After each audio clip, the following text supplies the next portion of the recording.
From the State House tonight, there's a new constitutional amendment on your ballot in November. Kansas Republicans are continuing efforts to crack down on non-citizen voting. 27 News Capitol Braden Day is live from the State House and spoke with Kansas leaders about this today. Braden.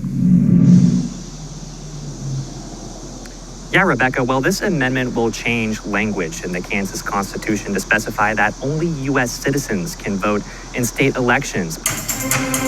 No one in Kansas has come forward to say that this is a problem. There are folks in this state who want non-citizens to vote. Non-citizen voting. It's been a highly debated topic amongst lawmakers in recent years, both nationally and here in Kansas. And it's inspired Republican state lawmakers to put a new amendment on the ballot. A vote yes on this constitutional amendment just means very simply that only U.S. citizens can vote in the state of Kansas. So here's exactly what the amendment changes. In Section 1, Article 5 of the Kansas State Constitution, it essentially states that every citizen of the United States who is 18 and resides in Kansas can vote. Now, this new amendment would strike that language and replace it with the following. No person shall be deemed a qualified elector unless such person is a citizen of the United States. It essentially changes the language from all citizens can vote to only citizens can vote.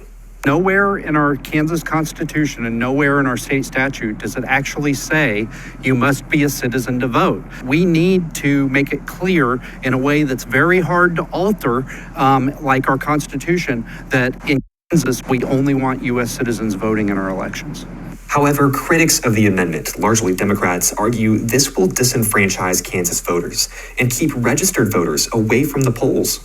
How many non-citizens voting in our elections is too many?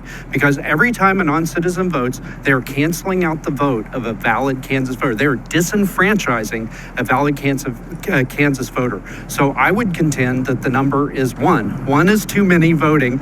Now the decision is yours. Should the Kansas Constitution be changed to specify that only U.S. citizens can vote? Now remember, this is going to be on the ballot in the general election here in Kansas, which is going to be on November 3rd. Thanks, Braden. And across the state line in Missouri, there was a very similar amendment on their ballot in 2024. Could their results hint at what Kansas voters decide to do in November? Yeah, Rebecca, I certainly think it could. Like you said, the amendment was very similar over on the Missouri side, and what ended up happening was it passed with a pretty wide margin. It was about 2 million yes votes and only about 1 million no votes. So only time will tell whether or not Kansas voters follow suit. Reporting live from the Capitol, I'm Braden Day.